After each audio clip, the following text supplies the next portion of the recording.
Muy buenas y bienvenidos al Tanto, la tertulia semanal de The Objective, una semana en la que vamos a hablar y analizar en profundidad lo ocurrido en Pamplona. Ya saben, ese acuerdo que hemos conocido ahora, pero que lleva fraguándose desde hace mucho, nos lo va a contar enseguida Ketty Garat, entre el Partido Socialista de Navarra y EH Bildu para que la formación abertzale se haga con el ayuntamiento de esta ciudad, de La Joya, ¿no? De la corona de la comunidad. Tanto Ketty como Marcos Ondarra nos van a contar todos los detalles, todo lo que hay detrás de este asunto, de esta historia. Y por otro lado también nuestro compañero Javier Leal nos va a contar una historia también muy interesante que publica esta semana en The Objective y que forma parte de la negociación, de la contrapartida, digamos, para que Nadia Calviño haya conseguido ese sillón, ese asiento en el BEI. Concretamente, el gobierno devuelve a Francia el favor por apoyar a Calviño avalando su política nuclear.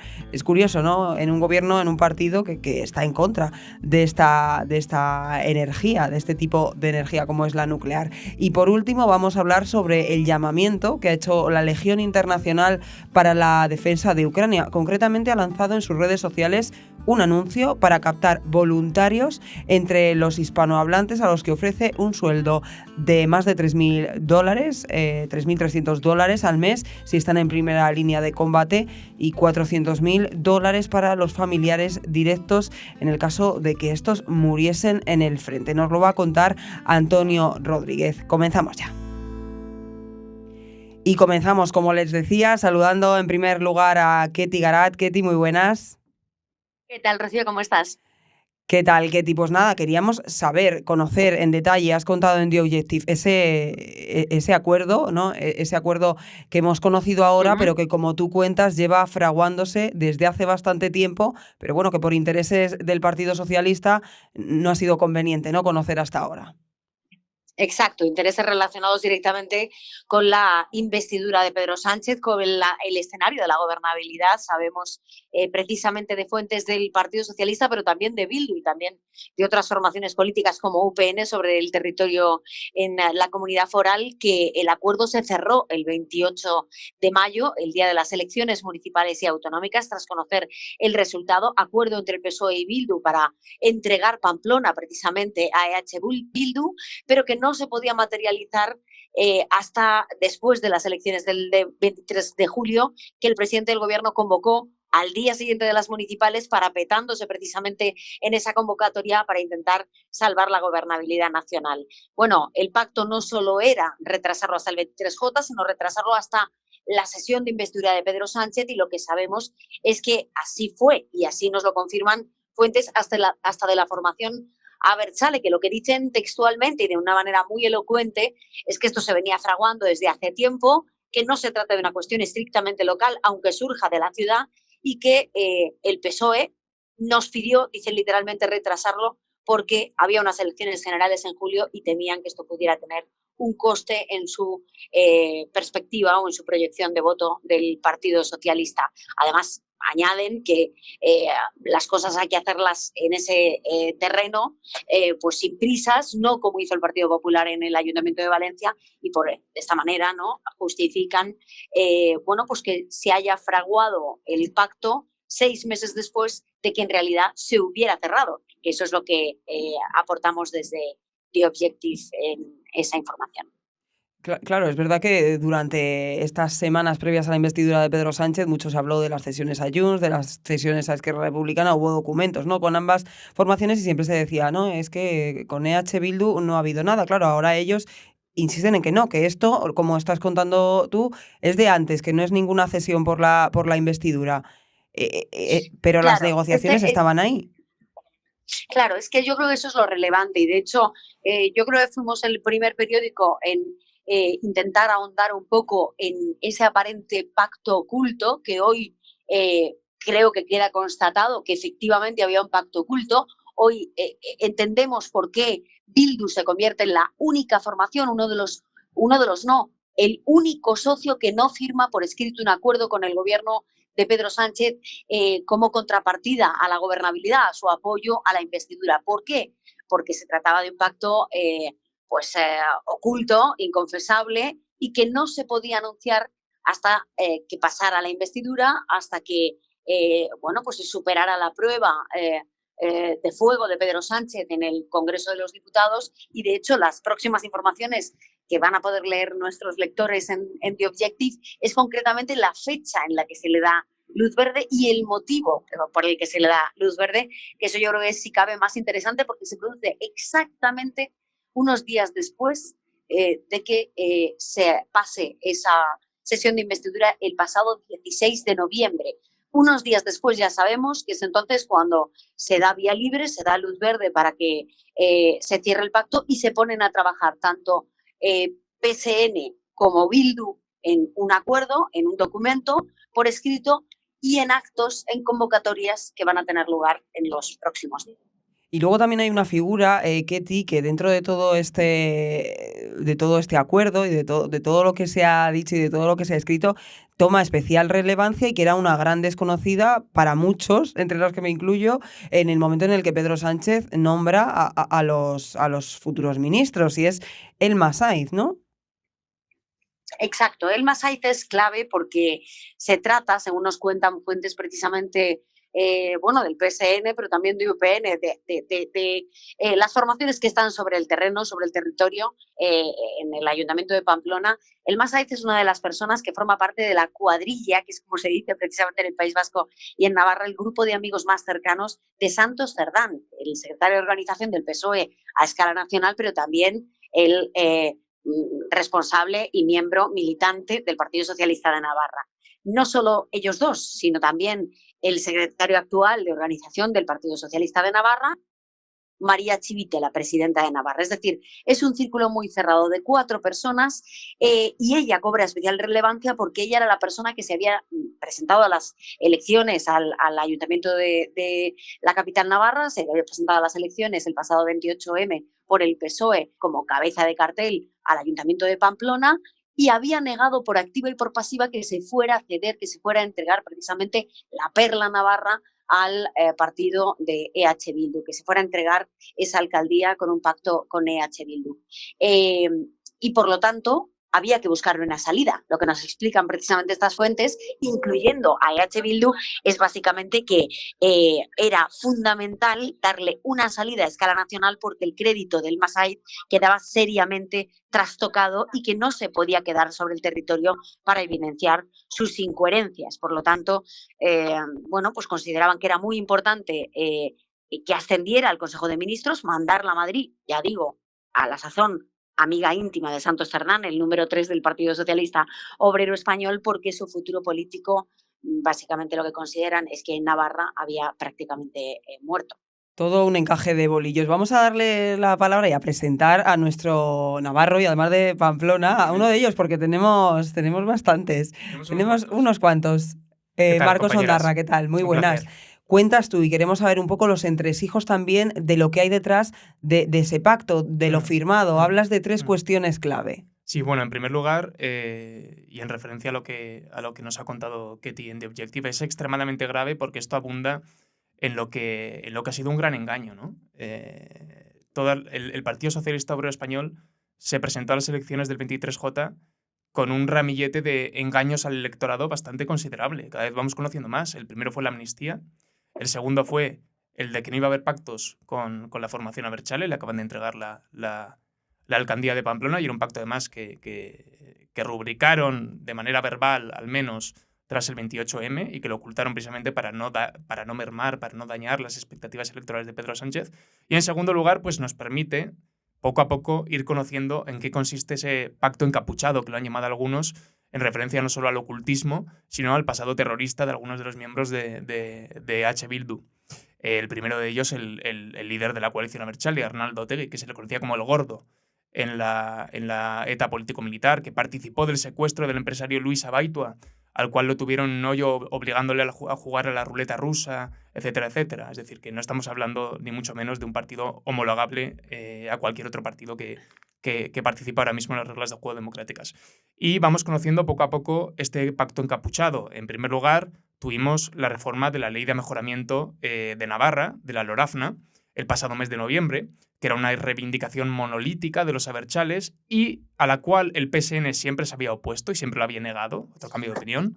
En segundo lugar, hemos conocido este pacto para descabalgar a Cristina Ibarrola, la representante de UPN de la alcaldía de Pamplona, otra cuestión que habían negado, que se vuelve a producir. Y ahora lo que cabe preguntarse es cuál va a ser la nueva cesión del PSN a Bildu, es decir, cuál es el contenido, qué más contiene ese pacto encapuchado. No lo podemos saber, porque evidentemente por eso es un pacto encapuchado, pero podemos barruntar o podemos manejar distintas hipótesis. Yo conozco gente dentro del Partido Popular y de Vox, sé que Ketty Garat, por fuentes socialistas, tiene otra opinión. Yo conozco gente dentro del PP y de Vox que consideran que el siguiente pacto o que el siguiente acuerdo podría ser un acuerdo para gobernar el País Vasco en 2024. Aunque entiendo que esto sería, por ejemplo, sería difícil de tragar para el PNV, que es otro de los socios prioritarios del gobierno. Y en ese equilibrismo que mantienen con los dos sectores nacionalistas del País Vasco, pues deben ser muy prudentes, ¿no? Para tenerlos a los dos contentos y que el equilibrio de la investidura no salga por los aires. De todos modos, EH Bildu está consiguiendo poco a poco lo que quería. En primer lugar, el homologamiento, la joya de la corona, que es Pamplona,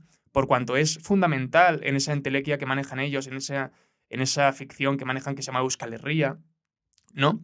Que vendría a ser una unión histórica que jamás ha existido entre País Vasco y Navarra. De hecho, Euskal Herria literalmente significa la tierra en la que se habla euskera, y en Navarra un 30 y pico % de la población habla euskera. Si nos vamos a la ribera ni siquiera llega al 2%, es decir, es un absurdo.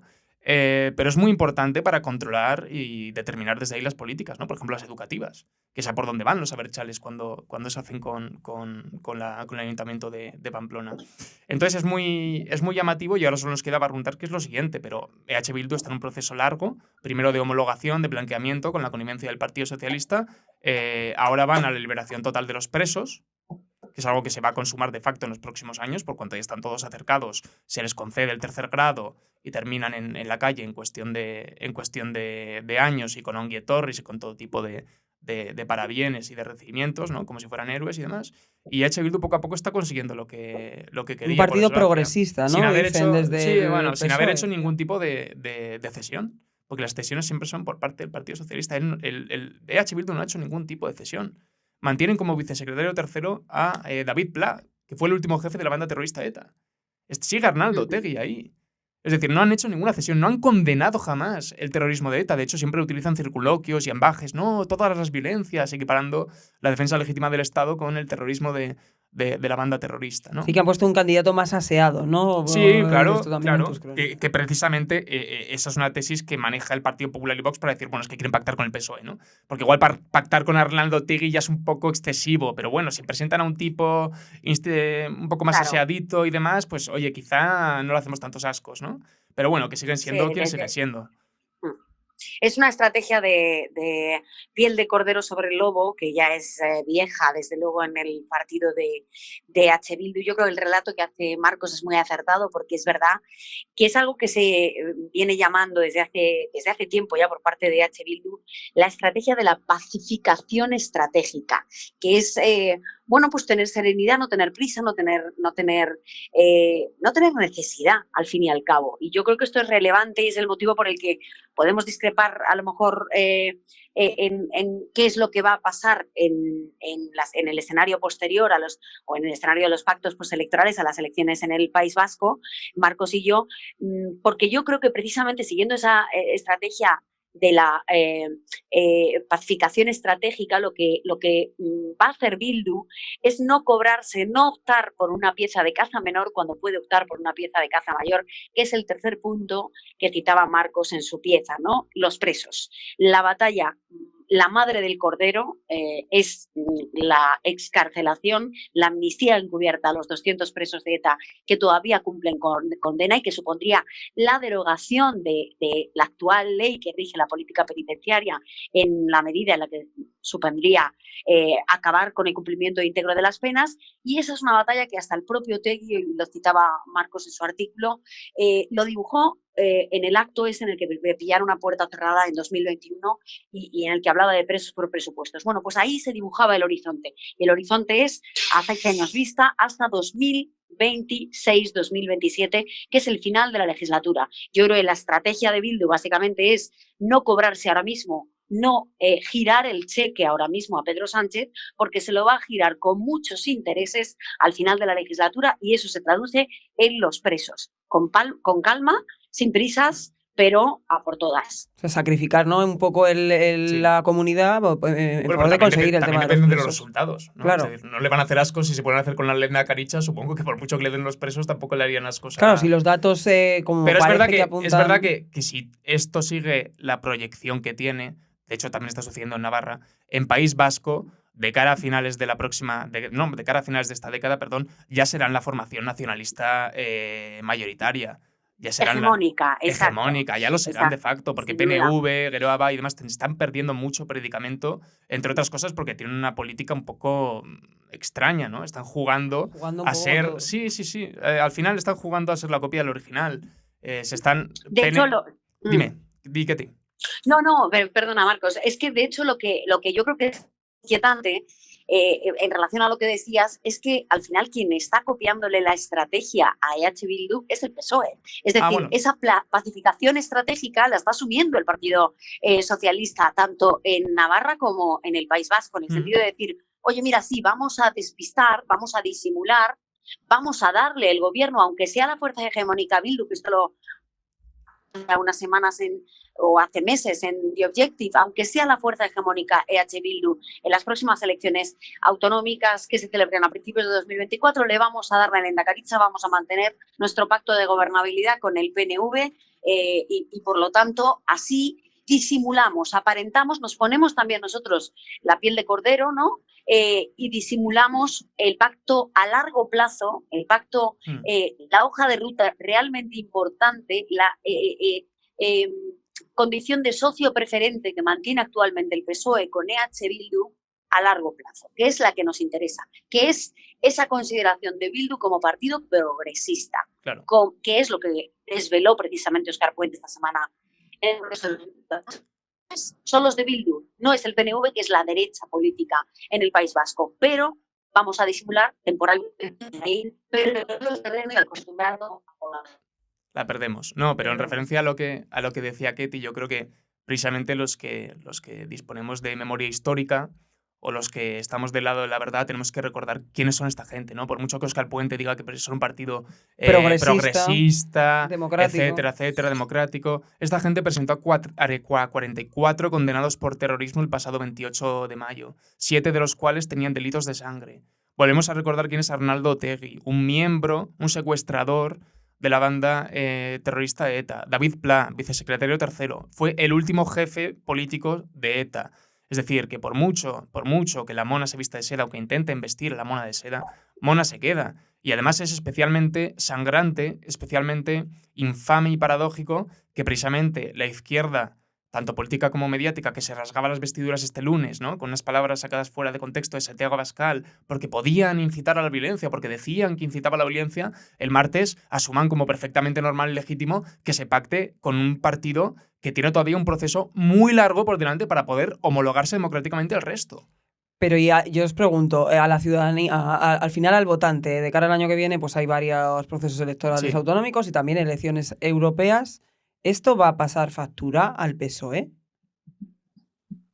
Pues mira, yo creo que en las europeas, sí, yo creo que en las europeas puede pasarle factura, o la lógica nos lleva a pensar que le pasaría factura. Ahora bien, tengo mis dudas o pienso exactamente lo contrario de cara a las elecciones que se celebran en la llamada España periférica, concretamente las del País Vasco. Porque es verdad que si tú miras precisamente cuáles son los resultados, desgraciadamente en el País Vasco, al final quien aparece como previsible ganador de las elecciones es EH Bildu, a poca distancia del Partido Nacionalista Vasco, y los restos, las migajas, se los reparten entre el Partido Socialista de Euskadi y entre Podemos. Con lo cual, y el Partido Popular prácticamente irrisoria. Lo cual, este electorado mayoritario que vota precisamente entre esas dos fuerzas políticas no le hiere, no le incomoda que el Partido Socialista se mimetice precisamente con las fuerzas que representan o que siempre han representado a la España periférica en esas comunidades autónomas. De la misma manera en la que yo creo que la amnistía no solo no tiene costes, sino que tiene beneficio en Cataluña y en el PSC concretamente. Con lo cual yo creo que esto le puede beneficiar incluso al Partido Socialista, aunque parezca sorprendente en el País Vasco, le puede beneficiar en Cataluña, donde no hay elecciones hasta 2025. Veremos a ver qué pasa en Galicia, puede quedar en tablas, pero no me sorprendería que no tuviera tampoco coste, como no lo tuvieron los bultos en las urnas. Otra cosa son las europeas, porque ahí estamos hablando de circunscripción única y estamos hablando de unas elecciones a escala nacional. Y yo creo que ahí sí que puede tener coste, pero es verdad que lo acaban de hacer cuanto antes, nada más pasar la sesión de investidura de Pedro Sánchez, con el objetivo de tener medio año, 6 Que meses se de olvide. recorrido para recuperarse. Claro, claro. No, yo estoy... Exacto. En este sentido, yo creo que a corto plazo sí que va a tener un efecto, por cuanto la mayoría de la población española todavía siente un rechazo bastante grande hacia lo que es Bildu, hacia lo que ha significado el terrorismo de ETA, etcétera, etcétera. Pero yo creo que precisamente en este proceso de blanqueamiento, de cambio del relato, que está siendo ya tan directo, tan frontal, tan obsceno, ¿no? Incluso abrazando como compañero de socio a EH Bildu mientras se construye un muro frente a la derecha. Es decir, ya es mejor un partido más homologable, más deseable para la izquierda, Bildu, que el Partido Popular.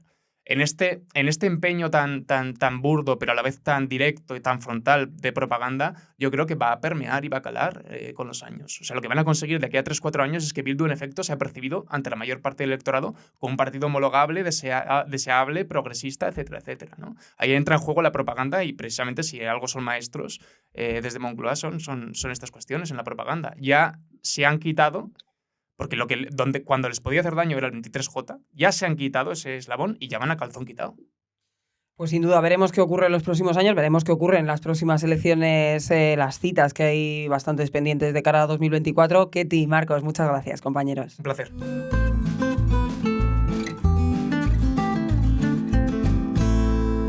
Pues tenemos ya con nosotros a Antonio Rodríguez. Antonio, muy buenas. Hola, ¿qué tal? Para contarnos una noticia, se lo avanzábamos al principio, bueno, y lo habrán leído en The Objective, la verdad, que de lo más llamativo es una oferta de trabajo, un llamamiento que hacen desde Ucrania a hispanohablantes y con un sueldo, oye, interesante si no fuese por el riesgo que conlleva esa actividad. Ujú. Así es entrar en la Legión extranjera de Ucrania para luchar contra los rusos. Y en primera línea de frente, con lo cual uno puede morir. Y hemos visto hace unos días como uno de los 12 españoles que se sabe que están desde hace un año y medio en territorio ucraniano luchando contra el invasor, falleció hace muy pocos días. Era un catalán de 26 años que perdió la vida después de estar con los ucranianos luchando codo a codo desde hace un año. Entonces, la novedad que hemos contado es que las Fuerzas Armadas ucranianas han lanzado una página web en español donde cuentan todos los requisitos que se necesitan para ingresar en esta unidad especial del ejército ucraniano que está compuesta por extranjeros. En Ucrania, el régimen de Kiev hace ese llamamiento a los hispanohablantes, es decir, no solo a españoles, sino a toda esa esfera iberoamericana, porque se sabe que hay muchos más iberoamericanos en Ucrania que españoles. Por ejemplo, hay un batallón que se llama Simón Bolívar, donde hay ciudadanos de Colombia, Venezuela, Chile, Argentina, Brasil, que están todos agrupados en ese batallón y están luchando encarnizadamente día a día en el frente. Hay unas condiciones económicas muy curiosas, que son las que relatamos. Hay 3 tipos de salarios si ingresa uno en la Legión ucraniana. Si estás en la retaguardia, pues rondas los 500 euros de sueldo mensual. Si luego estás en las proximidades del frente de guerra, es una cifra cercana a los 1.100 euros. Y si ya te encuentras en primera línea de batalla, ahí el sueldo asciende al equivalente a 3.000 euros mensuales. Además, bueno, comentas también los requisitos, que entiendo que las personas que vayan a optar a este trabajo, digo entre comillas, porque, bueno, Ujú, evidentemente son unas tareas muy complicadas, tendrán que tener conocimientos previos, tendrían que haber ujú. formado parte del ejército en España o en sus países, o da un poco igual. La verdad es que es bastante abierto y cualquier persona entre los 18 y los 60 años, que es Que también está muy abierto, los ¿no? límites El de límite edad de edad. que ponen y que son los que tiene el propio ejército ucraniano, si una persona está en esa franja en buenas aptitudes y sobre todo tiene conocimientos militares o ha estado en la policía o en las fuerzas de seguridad de su país, eh, es muy probable que sea aceptado, ¿no? También piden, por ejemplo, no tener antecedentes penales, no tener enfermedades crónicas, en fin, pero son cosas que normalmente uno los puede solventar sin problema, ¿no? Sí que hay una dificultad, sobre todo para los iberoamericanos, y es que no hay ningún tipo de ayuda económica para poder llegar a Ucrania. Cada uno de estos voluntarios tiene que, si es aceptado, tras pasar un par de filtros, y eso lo comunican por correo electrónico. Una vez que te dicen, muy bien, usted es apto para entrar en la Legión ucraniana, esa persona se tiene que mover hasta Ucrania por sus propios medios. No hay ningún tipo de ayuda y eso, por ejemplo, para iberoamericanos es Es muy difícil. un coste muy elevado. Otra de las cuestiones, Antonio, que me llama mucho la atención es que, bueno, al final cada voluntario firma, lo cuentas en tu noticia, un contrato de 3 años que el legionario podrá prorrogar automáticamente si así lo desea. Claro, esto nos establece un horizonte temporal de la guerra que nada tiene que ver con lo que se hablaba al principio. Ya de hecho se está extendiendo mucho más Ujú. de lo que al principio se preveía y preveían todos los países, tanto los implicados en el propio conflicto como todos los vecinos Sí, europeos. ahora el 24 de febrero se va a cumplir 2 años de la invasión rusa. Hay cierto cansancio, llega el invierno que siempre es duro para todos y es cierto que los contendientes están en una situación un poco de congelación del conflicto, de parálisis. Es muy difícil mover el frente y apenas hay conquistas de uno u otro, ¿no? Hemos pasado por una contraofensiva ucraniana que no ha tenido los resultados esperados. Ahora Rusia está conquistando pequeñas parcelas de territorio, aunque nada determinante como para prever una derrota ucraniana. Y en esas estamos, ¿no? En un cierto cansancio y tanto de los contendientes como ya de toda la esfera internacional, ¿no? Y ya si se meten otras guerras de por medio, como la de Gaza, pues se pierde el foco y la atención de muchos países, ¿no? Que, por ejemplo, estaban ayudando a Ucrania, ¿no? Vamos a ver qué pasa, ¿no? Ese contrato de 3 años uno lo puede rescindir voluntariamente. Es decir, ese voluntario puede, llegado el caso, pedir a los superiores ucranianos, oye, me quiero volver a casa. Solo hay una condición, es que esa decisión no la puedes tomar si estás en el mismo frente de guerra, ¿no? En primera línea de batalla, que eso puede estar una persona varias semanas y bueno, tiene una cierta lógica porque si uno cuando llega a ese momento de tener que enfrentarse con un enemigo a 100 metros y por lo que sea, pues uno se cansa o tiene miedo o pánico en fin, pierde Se arrepiente de interés la o se arrepiente de decisión la que había decisión. tomado, que es oye muy lícito también en Claro, una situación tan compleja. eso también tiene un riesgo para la legión ucraniana si sufre una desbandada de voluntarios, ¿no? Bueno, esa es la única condición. No hay que estar 3 años obligatoriamente. Uno puede volverse cuando desea, pero simplemente ellos ponen esa condición que tiene cierta lógica. Ahí, Antonio, también cuentas en tu artículo determinados pluses, ¿no? O depende de dónde se encuentre y depende, pues bueno, si caes herido, si Ujú. desgraciadamente falleces, también indemnizaciones a tus familiares. Sí, son las mismas que se dan a los heridos y fallecidos en las Fuerzas Armadas ucranianas. En el caso de que sufras lesiones importantes, pues tienes una hospitalización y rehabilitación como cualquier otro soldado del país.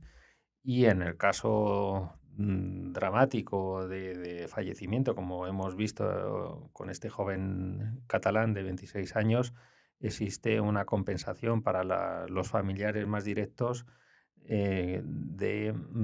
son 370.000 euros al cambio, con, con una limitación también muy concreta, y es que los familiares tienen que abrir una cuenta corriente en Ucrania, el ingreso es en la moneda local, y eso también luego, una vez que lo recibes, me imagino que no será tan fácil sacar el dinero de Ucrania a donde sea, ¿no? Pero bueno, existe una compensación para aquellos caídos en combate de la Legión extranjera. Antonio, tú que bueno, eres un experto en estos temas, ¿es habitual en conflictos de esta magnitud, en estas situaciones, que se hagan llamamientos a otros ciudadanos de otros lugares de este tipo? A ver, en una guerra siempre los dos bandos intentan atraerse al mayor número de gente. Sí que es normal y en... Aunque sea colectivos no profesionales, digamos, Ujú. que no son ejércitos, ¿no? De otros países. Bueno, a ver, para entrar en la Legión van a tener que tener también un entrenamiento específico que se estima en torno a 6 semanas, es decir, un mes, mes y medio. Y hombre, hay dos filtros, con lo cual, si una persona no ha tenido ningún contacto con armas de guerra o algo, también le pueden denegar el acceso.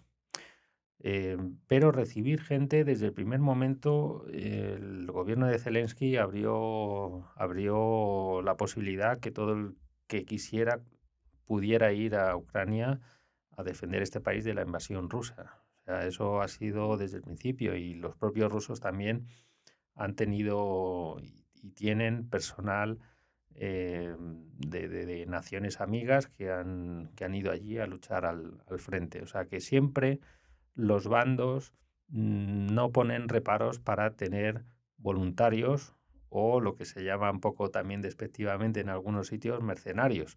Aunque en este caso, por ejemplo, Ucrania siempre ha vendido el hecho de ingresar en la Legión como algo no material, no porque uno vaya buscando dinero, sino por una causa justa, como creen que es esto, ¿no? El haber sufrido una invasión de un país vecino y que estén defendiendo su territorio de un enemigo, como por ejemplo los españoles hemos tenido en el pasado con Francia, o bueno, pues hay infinidad de casos similares, ¿no? La propia Segunda Guerra Mundial. No te he preguntado, Antonio. Entiendo que los voluntarios pueden ser hombres, mujeres, de entre 18 y 60 años, hemos dicho, sin Ujú. enfermedades y, bueno, pues si pueden tener conocimientos de algún tipo relacionados con armas, ¿no? Y con situación de defensa, pues se valora, digamos, ¿no? Sí, sí, no hay distinción de sexo, e incluso Ucrania se vanagloria y publicita en las redes sociales continuamente cómo la mujer ucraniana está implicada también en la guerra, eh, prácticamente al mismo nivel que los hombres. Sí, pasa un poco en eso como en Israel, ¿no? Que al Ujú. final, bueno, pues tanto hombres como mujeres hacen el servicio obligatorio, Sí, son sí, sí, militares sí, y portan armas indistintamente y al final es esa igualdad, oye, de la que hablamos muchas sin duda. veces. Sí, sí, sí. Eso además ha habido un gran avance en las últimas décadas, porque esto no se veía hace 40, 50 años, o ya no digamos en la Segunda Guerra Mundial, donde no había mujeres. Ahora la cosa ha cambiado mucho y prácticamente una mujer puede hacer cualquier Bueno, tenemos aquí en tarea España precisamente nuestra princesa Leonor haciendo en este momento el haciendo, servicio. sí, sí, sí, sí, los cursos en las tres armas de los ejércitos, y con una capacitación que le permitirá estar al mismo nivel que los hombres.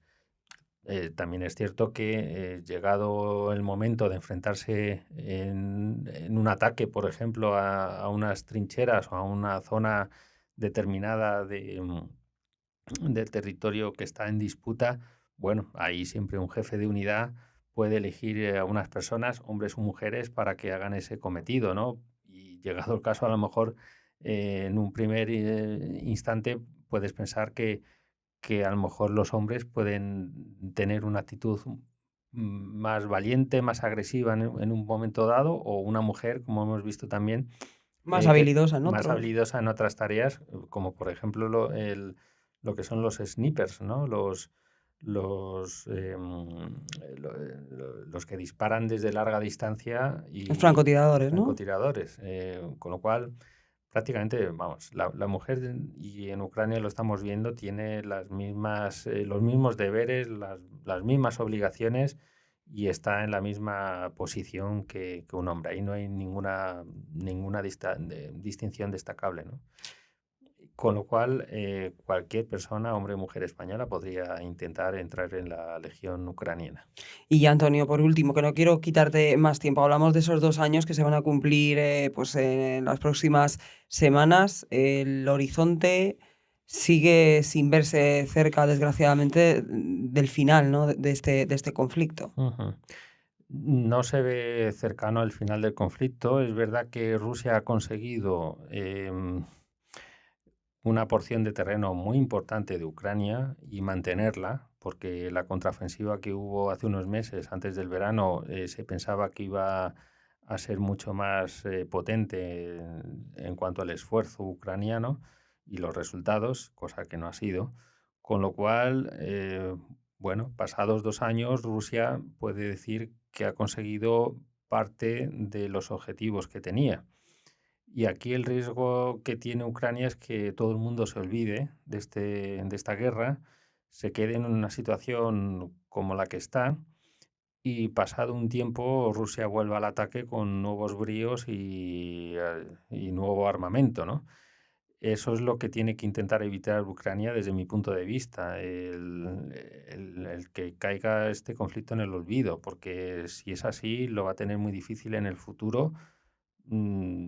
Porque también Rusia, cuando invadió Ucrania, no quería quedarse donde está ahora.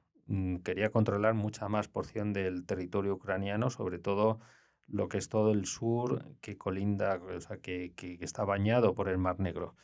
Y yo creo que Rusia va a intentar ir a por Odessa y llegar mucho más lejos de lo que está ahora. Con lo cual, Ucrania tiene que seguir a tope y luchando por cada milímetro de su territorio. Tiene la razón, la historia la tiene de su lado, porque Rusia es el invasor y Ucrania el invadido. Y siempre el que lucha defendiendo su territorio se levanta por las mañanas mucho más decidido a lanzarse a la batalla que el que le está atacando y está en tierra extraña. Entonces, yo creo que Ucrania lo que tiene que seguir es mantener la fuerza, mantener la intensidad para que en un futuro una Rusia debilitada, donde las sanciones europeas e internacionales ya le haga mucho daño económico, acabe sufriendo y acabe teniendo derrotas y eso le lleve a una negociación de paz totalmente diferente a la de ahora, ¿no? Vamos a ver un poco el próximo año, tienen que llegar aviones occidentales los F-16 sobre todo, que yo creo que pueden desnivelar un poco o igualar la situación actual y vamos a ver qué pasa.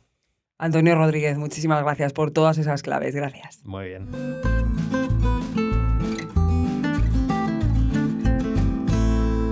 Y vamos a seguir hablando de acuerdos y de contrapartidas, pero bueno, desde otro punto de vista. Se lo contábamos al principio. El gobierno devuelve a Francia el favor por apoyar a Nadia Calviño, ya saben, en el BEI, avalando su política nuclear, algo que llama bastante la atención teniendo en cuenta que el gobierno de España no es ni mucho menos favorable a este tipo de energía. Vamos a saludar ya a Javier Leal. Javier, muy buenas. ¿Qué tal, Rocío? ¿Cómo estás? Esto forma parte de esa contrapartida, ¿no?, para que Nadia Calviño haya conseguido ser presidenta del BEI. Pero, ¿qué hay detrás de lo que cuentas en tu noticia? Sí, lo que nos cuentan, sobre todo en Bruselas, es que lo dan por hecho, ¿no? Este pago a Francia por haberle dado ese sí a Nadia Calviño, ¿no? Aquí al final lo que hay es, bueno, una serie de trílogos. Los trílogos vienen a ser, pues, es lo mítico, las típicas negociaciones que hay en Europa, donde el Consejo de la Unión Europea, que lo tiene el gobierno de España, porque ocupa la presidencia, negocia con el Parlamento Europeo, que se da la curiosidad de que es un europarlamentario socialista español, se llama Nicolás González, y está de alguna forma de árbitro la Comisión. Así que imaginaos el partido, realmente es el Partido Socialista Español quien está ahí. Es verdad que tiene que haber negociaciones, pero bueno, eso es lo que ha pasado, ¿no? Y entonces en uno de los últimos ya trílogos, este era ya más o menos cuando se calculaba que iba a llegar a un acuerdo, es cuando de alguna forma el gobierno, que ya lo venía diciendo, el gobierno español, le ha dado esa ayuda que llevaba pidiendo todo el rato Francia, ¿no? Francia lo que pide es una cosa que se llama contratos por diferencia. Dentro de la energía nuclear. Dentro de la energía nuclear. Entonces, ¿qué son esto de los contratos por diferencia? Esto es lo que te permite de alguna forma Francia regular el precio de la energía nuclear. Entonces, si consiguen eso, conseguirían tener un precio muy competitivo para su industria. Al final, de facto, es apoyar la energía nuclear, que en Francia sí que Que en está Francia desarrollada y es el la energía que se 70% utiliza. de la generación de Francia es nuclear. Entonces, aquí hay un problema, porque fíjate, tienes a España, que aquí la nuclear no la quiere. Tienes a Francia, que si la quiere es lo más importante, y te aparece un tercer factor, Alemania. Alemania y Francia son los dos grandes enemigos, son los dos países enfrentados. Entonces, claro, Alemania no quiere ver cómo la industria francesa se va a ver beneficiada. Ha habido una lucha, pero al final España ha cedido hacia el lado de Francia. Y esto lo relataba mucho esta mañana un europarlamentario alemán, que bueno, que de alguna forma decía que bien, que bueno, que se había salido adelante la reforma, pero decía, ojo, eso sí, vamos muy mal con el tema de las nucleares. Al final los contratos por diferencia, este tema lo que querían era regular el precio de las renovables, que era lo que quería arreglar en un principio. Al final se ha metido la nuclear y como dicen en Bruselas, los franceses negocian muy bien. Al final, este apoyo de España, ¿en qué se materializa? ¿En que Francia vaya a conseguir más subvenciones en ese apartado de la energía Claro, nuclear y poder desarrollar durante más tiempo sin ningún tipo de penalización? eso es justo. Y además el precio va a ser mucho más barato para su industria y esto, pues claro, genera pues todo unos incentivos para su industria, para todo su empresariado. Estupendo, perfecto. Mientras llama la atención lo que comentábamos, claro, la postura con respecto a la nuclear que tiene España es de que cerrar las centrales nucleares en cuanto su vida acabe o antes. ¿Cómo está este debate en España, No, este Javier? debate está cerrado. O sea, este gobierno, es verdad que en la oposición sí había más debate con respecto a prorrogarlo, pero aquí no, aquí en 2035 se acaba todo el tema de la energía nuclear, que por cierto el precio está intervenido hasta el 31 de diciembre. Y bueno, realmente aquí esa es un poco la paradoja, ¿no? Que de alguna forma pues ayudas al país vecino con su energía nuclear y bueno, tú aquí en cambio pues no apuestas por ella, ¿no? Es un poco sin sentido, pero bueno, realmente mucha de esta geopolítica energética se basa más en otros intereses, como por ejemplo pues un puesto para Calviño, que va a ser muy importante, es el BI, es el gran brazo inversor de la Unión Europea. Y al final, pues son estas paradojas que se dan, que la opinión pública no entiende, pero que bueno, en los lobbies, en la política, en Europa, en Bruselas se entiende estupendamente. Mientras, eso, en España lo que se va a seguir potenciando, ¿no? La ministra es continuista en esta nueva legislatura, es energía verde y seguir potenciando todas las renovables. Sí, bueno, es curioso porque realmente va a potenciar las renovables. De hecho, el PNIE, que el Plan Nacional Integral del Clima, te pone unos objetivos casi, vamos, el sector dice que son imposibles de cumplir Imposibles para de el año 2030. irrealizables totalmente. Pero mientras tanto, la energía que va a estar acompañando todo ese proceso va a ser La nuclear. los ciclos Los- combinados, que son mucho más contaminantes que la nuclear. Entonces, es un poco el problema que va a haber. Y la nuclear, en cuanto se vaya, se va el 20% actual de nuestra generación. ¿Y tenemos capacidad para generar o habrá que seguir comprándolo fuera esa parte? ¿O Claro, cómo? todos los expertos lo que suelen decir es A que Francia, ¿no? Ya que les hemos hecho el favor, pues la igual compraremos a Francia hasta nos Francia. da su energía nuclear. O sea, el problema al final va a ser que, como no va a haber tecnología, o al menos eso es lo que estiman, para almacenar toda esa energía renovable que se pierde, y como por la noche pues va a ser necesario que haya energía que sostenga todo eso, lo que va a provocar es que se va a tener que seguir quemando con los ciclos combinados y por lo tanto con el gas. Claro, porque eso lo has explicado tú en algún artículo, lo hemos contado aquí en The Objective. El principal problema de la energía, por el momento, de la energía renovable, es precisamente que no hay tecnología suficiente como para almacenarla y poder abastecer a todo un país, toda la industria, todos los hogares. O sea, es una cuestión tecnológica. Y es algo que, como estás diciendo, de aquí a 2030 no parece que vaya a poder solucionarse. No parece, y en el propio Plan Nacional es verdad que hablan también del almacenamiento, de no sé cuándo, desarrollarlo de una manera que es muy difícil, que en el propio sector te está diciendo que es muy difícil de conseguir. Entonces sí, va a ser una dicotomía, un problema que van a tener allí, porque no van a poder almacenar esa energía. Así que lo que al final te dicen es eso, que habrá aumentos renovables, seguro, no hay otra. Aunque vamos a ver cómo va. Por ejemplo, la eólica marina sigue muy estancada, pero bueno, habrá un aumento de renovables ¿Y a qué considerable. precios también? Sí, en principio lo bajará. En principio las renovables están para bajarlo, ¿no? Pero, aunque bueno, la nuclear también tiene precios muy competitivos. Claro, la nuclear ahora mismo es la más barata. Claro. Entonces, bueno, a ver qué va pasando, pero vamos, la idea sería que no dé y que se acabe tirando de gas natural. Ese va a ser al final el problema que va a tener España, al menos a medio plazo, realmente. Javier Leal, como siempre, muchísimas gracias. Muchas gracias, Rocío. Buenas noches. Y muchas gracias también a todos ustedes por escucharnos una semana más. Ya saben, pueden encontrarnos en nuestras redes sociales, en nuestra página web www.theobjective.com y en todas las plataformas de podcast, ya saben, Apple Podcast, Google Podcast y Spotify. Muchas gracias. Un abrazo.